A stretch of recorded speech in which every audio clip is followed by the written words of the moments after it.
udumo kuNkulunkulu kweliphezulu nokuthula emhlabeni kubantu abathokozelwa nguye. Baba uNsibando okubingelelayo ndlalifa yezulu, ngithi uJesu Kristu uyinkosi.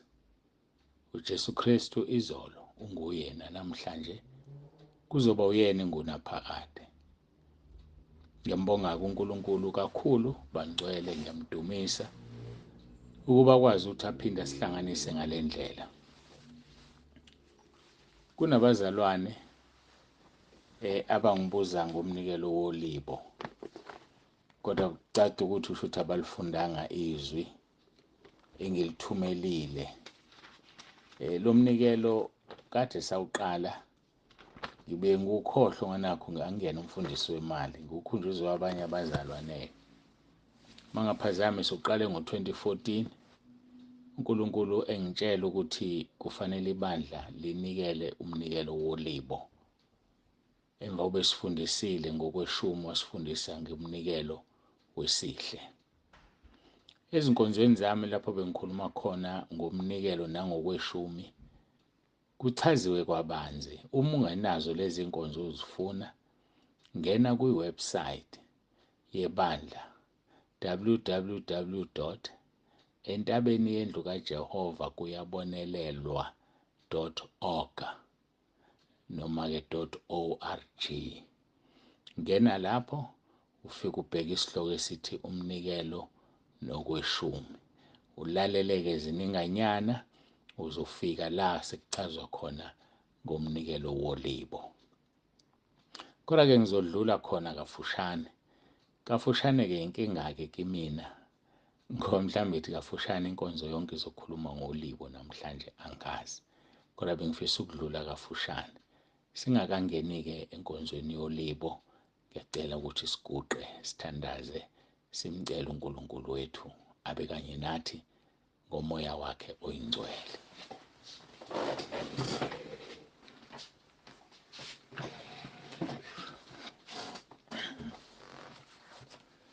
Baba ongcwele, Baba olungileyo, egameni lomfelo wethu uJesu Kristu ophilayo, ngiza kuwe Nkosi ngalesi sikhathi. Siyabonga ukusithanda kwakho, sibonga ukuvuka, sibonga ukuphila, sibonga ukukhuluma, sibonga ukuhamba, sibonga konke sikwazi ukwenza ngenxa yokuthi kungamandla akho futhi kuvume wena.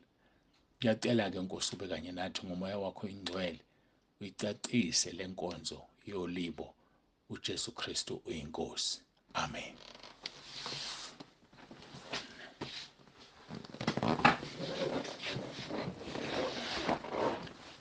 Bangcwele, iminikelo esezwini lenkosi miningi ngendlela emangalisayo. Miningi, kukhona ngisho kweshumi okukhishwe emva kweminyaka emithathu. Khona lokho okukhishwa njalo bese bakhona lokho okukhishwa emva kweminyaka emithathu. Kodwa-ke mina uNkulunkulu uthe angosebenzisa iminikelo emithathu. Usengayenza nje umuntu athanda ukuyenza eminye ngoba eyazi, kodwa mithathu iminikelo uNkulunkulu anginikeze yona. Umnikelo wokweshumi esiwukhiphayo njalo ngenyanga, abahola ngeviki bawukhipha njalo ngeviki, abahola ngosuku bayikhipha njalo ngosuku. Umnikelo oxhomekeke ekuthenini uthole malini wena. Bese bakhona umnikelo wesihle, lo okuthi njalo makuhlangenwe ubusuyanikelwa, ongenasinqumo ukuthi unikele ngamalini. Leyo uNkulunkulu ayibeke enhlizweni yakho abese kubusisa. Mhlawumbe usunothisile entabeni ukuthi makuzonikelwa ngesonto noma ngaluphi usuku sihlangene, asisabise abantu ngevesi, asishumayele, asifundekeli ngomnikelo, ngoba uNkulunkulu uyathokoza, uyabusisa uma umzalwane enikela ngenhliziyo ethokozayo. Bese kuzoba umnikelo woLibo. uLibo ngesingisi first fruits, ngesiZulu-ke igama elicashile uLibo, kodwa uLibo isho lelo gama lisho into yokuqala. So isikhathi esiningi-ke kwakulinywa, bekuthi-ke uma sekuvuthwa okusensimini, uqale ngaphambi kuba udle kufanele uthathe uhambise kumpristi noma ke kumlevi ayokudla yena qala ukuze ubusiswe bese uyaqala uyadla. Ake ngikhulume ngommbila, asithi utshala ummbila. Uma utshala ummbila ngaphambi kokuba uqale uwudle usuzokha izikhwebu othanda wena ukuzikha. Ungakha eziwu-10, ungakha eziwu-5, ungakhipha isikhwebu esisodwa. Lokho okuthandayo nokholelwa ukuthi kuzomenza uNkulunkulu akubusise akunasinqumo. Njengoba ngithi nesikhwebu esisodwa, uma ubutshale ngempela unommbila owu-5, yayibona leyo nto. So ngeke sithi isikhwebu esisodwa sincane, cha. Yikho ngithi lokho kubeka uNkulunkulu enhlizweni yakho. Ngaphambi kuba udle usuyakha uhambisa kumntwana kaNkulunkulu ukuba kudle yena kuqala kuze ubusiswe. Bese uyaqala-ke usuyakha-ke uyafula ummbila wakho nobhontshisi noma yini oyitshalile. Kwakutshalwa-ke isikhathi esiningi. So-ke uLibo lwaluba nesikhathi ngoba zonke izinto zinesikhathi makutshaliwe. Sibuye-ke size esikhathini sanamhlanje. Namanje usangasebenzisa okutshaliwe uma utshala. Akukho okukuvimbayo. Kodwa uzothola ukuthi-ke namhlanje abantu sebetshale emabhenki. Iyona nqolobane egcwalayo. Angisafundile nezwi. Izaga 3 uvesi 9 and 10. Dumisa uJehova ngempahla yakho nangolibo lwazo zonke izithelo zakho. Izinqolobane zakho zigcwale ngobuningi nezikhamo zakho zichichime ngewayini elisha. So umnikelo wolibo ukudumisa uJehova ngempahla yakho. Kusangaba imfuyo oyifuyile ukhipha uLibo kuyona. Kusangaba iy'tshalo, kusangaba imali, uLibo lwakho. Isikhathi esiningi sekusetshenzwa ngemali, angicaciseke. Mhlawumbe ubungasebenzi, uma uqala usebenza bese uthi kuleli holo ngifuna ukukhipha uLibo. uLibo ahlangani nokweshumi. Okweshumi uma ufunda uLeviticus 27 verse 30 kungokukaJehova kungcwele. So ngamanye amagama eholweni lakho lokuqala uzokukhipha okweshumi ngoba kufanele ukukhiphe. Bese ukhipha uLibo. uLibo alinasinqumo. Ngifuna ukuyigcizelela leyo nto. Ungaze uklinyeke uthole ukuthi awusaphili kahle, usulambile ngoba wena ukhipha uLibo. Lungaba u10 rand uhole u100,000. Lungaba u50 rand uhole u20,000. Akuna ndaba, ukhipha lokho okuthandayo wena. So-ke ngikhuluma ngeholo lokuqala. Hayi lento ukuthi uzothatha iholo lonke uthi uLibo, akwenziwa kanjalo. uNkulunkulu wethu uhlakaniphile. uNkulunkulu wethu akaphenyeki, akafuni ulambe uzilambise. Ayikho lento okunikela iholo lakho lokuqala. Ungadlala abantu abakutshela lokho. So uLibo inoma imalini ozoyinikela uthokoza ezokwenza ukuthi uNkulunkulu adumiseke. Yilapho kokukhiye ukuthi mangikhipha u5 rand uyadumiseka yini uNkulunkulu. Mangikhipha u10 rand uyadumiseka yini uNkulunkulu. Dumisa uJehova ngempahla yakho, usho njalo verse 9. Nangolibo lwazo zonke izithelo zakho. Mdumise uJehova. Uma wenze njalo izinqolobane zakho zigcwale ngobuningi. Kwakunenqolobane ekwakuvunwa kubeke kuzona. Namhlanje inqolobane yibhenki. uNkulunkulu akuprotect ebhenki yakho. Balahlekelwe izimali, kungena izitobhodo ezingaziwa, kwenzeke lokhu nalokhu ngoba wena ukhipha uLibo. Inqolobane yakho igcwale ngobuningi. Nezikhamo zakho zichichime ngewayini elisha. Izikhamo-ke ilapho la kwenziwa khona iwayini ngama-grapes. So-ke zigcwale izikhamo zakho ngewayini elisha. Kusho ukuthi wena uhlala unokudla okufresh, uhlala unezinto ezifresh ngoba wena ukhipha uLibo. Abanye ungakhipha uLibo njengoba sithi uDisemba inyanga yokoLibo. Ingoba isikhathi esiningi abantu abaningi bayabhonasa ngoDisemba. Yileso sikhathi-ke okulula ukuthi ukhiphe uLibo ngaso. Noma-ke kuhulumeni abantu bebhonasa nge-birthday yabo, ngenyanga ye-birthday, birth month. Let me not say birthday, birth month. So-ke sekukuwena-ke ukuthi cha, mina olwami uLibo ngizolukhipha ngenyanga yami yokuzalwa. uLibo, i-first fruit, into ongayitholi njalo eqala ukuyithola njengosikhuluma ngesivuno nje. Ukhipha kanye, mhlambe masithi kanye ngonyaka, ngoba vele ubhonasa kanye nommbila uma utshalile. Yabo khona indawo kotshalayo nyanga zonke-ke ziyavuma, kodwa nje kuze kube lula uLibo ulikhipha kanye ngonyaka.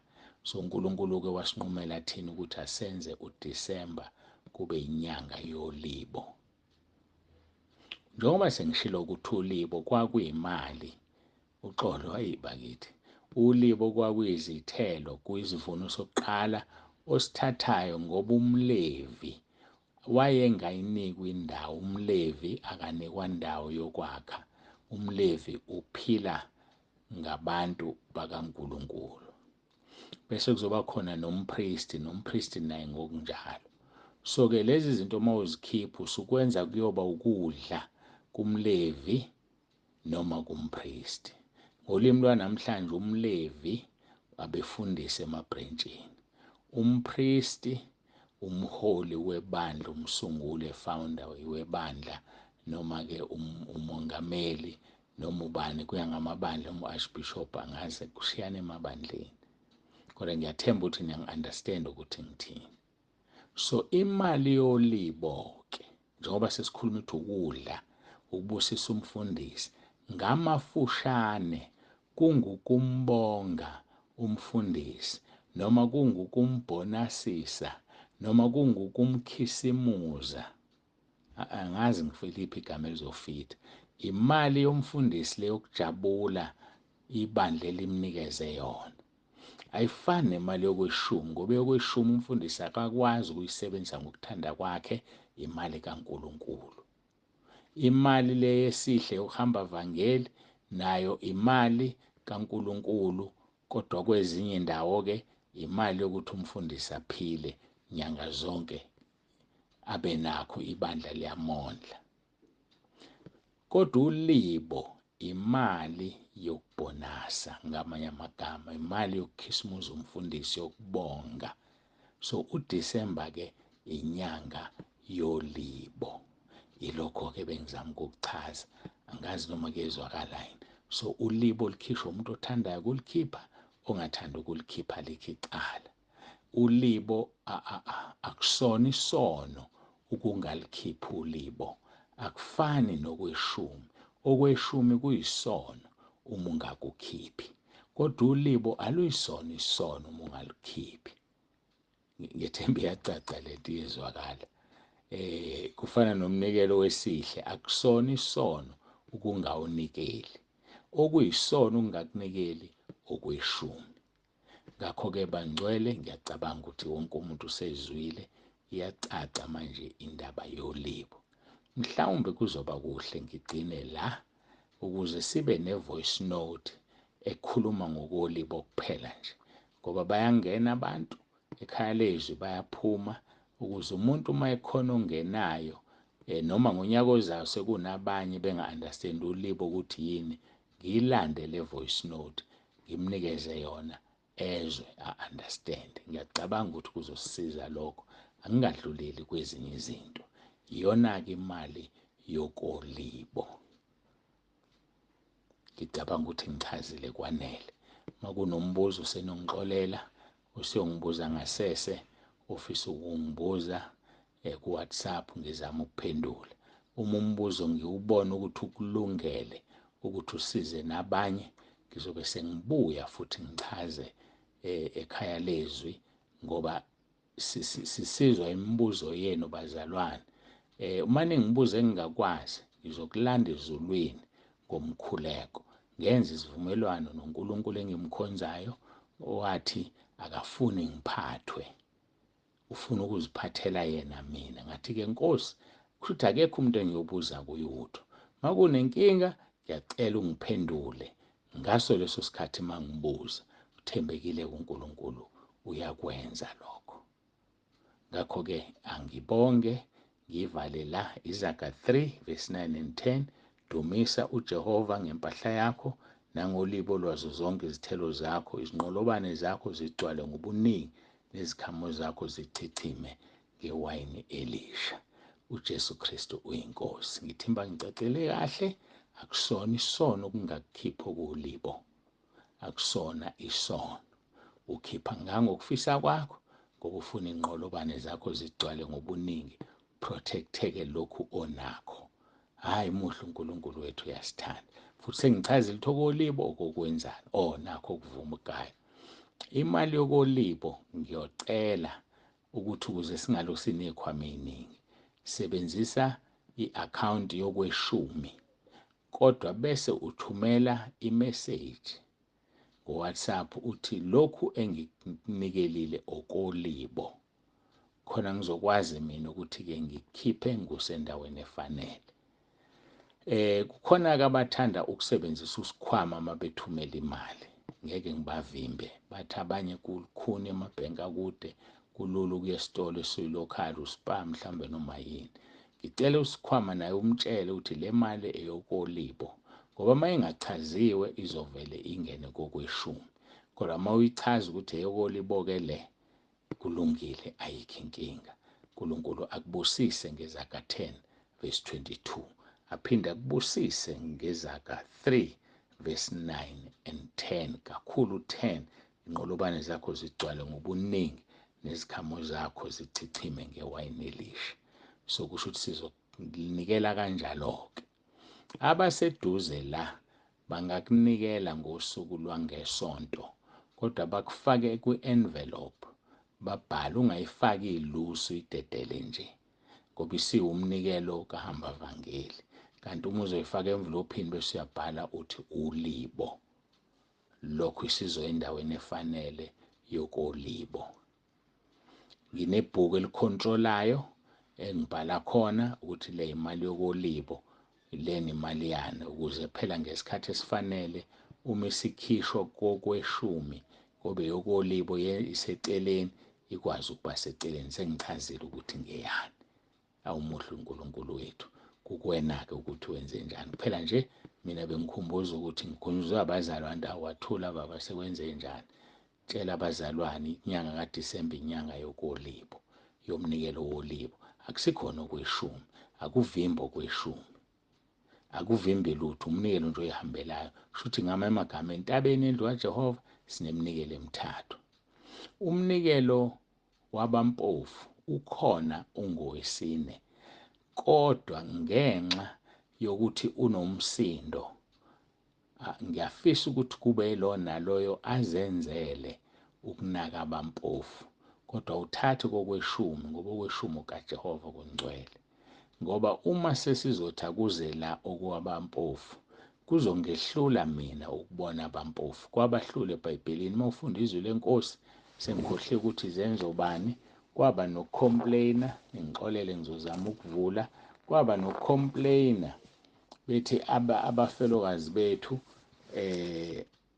abayitholi imali, becomplaina kubapostoli, bathi amapostoli, khethani amadoda ayisikhombisa azokwazi ukuphatha imali. Akhethwa-ke amadoda ayisikhombisa, la kwaba khona uStefane khona esedina ekhandwa ngamatshe, kodwa kwathiwa amadoda anomoya kaNkulunkulu. Bathi abapostoli, asikwazi ukuthi thina sishumayele izwi sibe sematafuleni. So nami ngisho njalo, angikwazi mina ukuphatha imali yabampofu, ngisho ngiyashumayela. So-ke uma ngishumayela-ke, Izenzo chapter 6, Izenzo chapter 6, ufunde uverse 1 uyogcina kuverse 7, from verse 1 gcina kuverse 7. So-ke yikho-ke kube ngathi imali yabampofu ayikho, ikhona, kodwa ngicela kube yilo naloyo azenzele. Awenzi ngemali yokweshumi, kodwa wenza ngemali le wena ngoba ufuna ukubusiseke. Yokweshumi ingekaNkulunkulu ingcwele. So-ke ilokho okusemqoka, ngicabanga ukuthi sengikushilo. Kushuthi amagama eminikelo u4, uhamba vangeli, okweshumi, uLibo, okwabampofu. Kodwa okwabampofu ngicela uzenzele wedwa futhi ungashayi icilongo, ukuze uNkulunkulu obone ekusithekeni akuvuze. Ufunde uMathewu chapter 6 ukuthi kuhle ngani ukungamemezeli ukuthi wenzeni. uNkulunkulu akubusise. uJesu Kristu inkosi. Ngiyacela sikhuleke.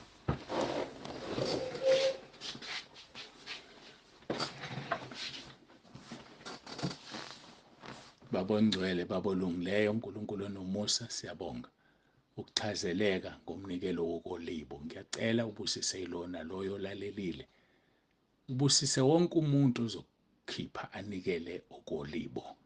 Ulenze izwi lakho Nkosi, Zaga 3 verse 9 and 10, ngoba uNkulunkulu olenza izwi. Siyabonga ngoJesu Kristu wasinikeza yena. Siyabonga ngaleli gama uJesu Kristu inkosi. Lisimangaliso leli gama. Siyabonga uNkulunkulu wethu, uJesu Kristu inkosi. Amen.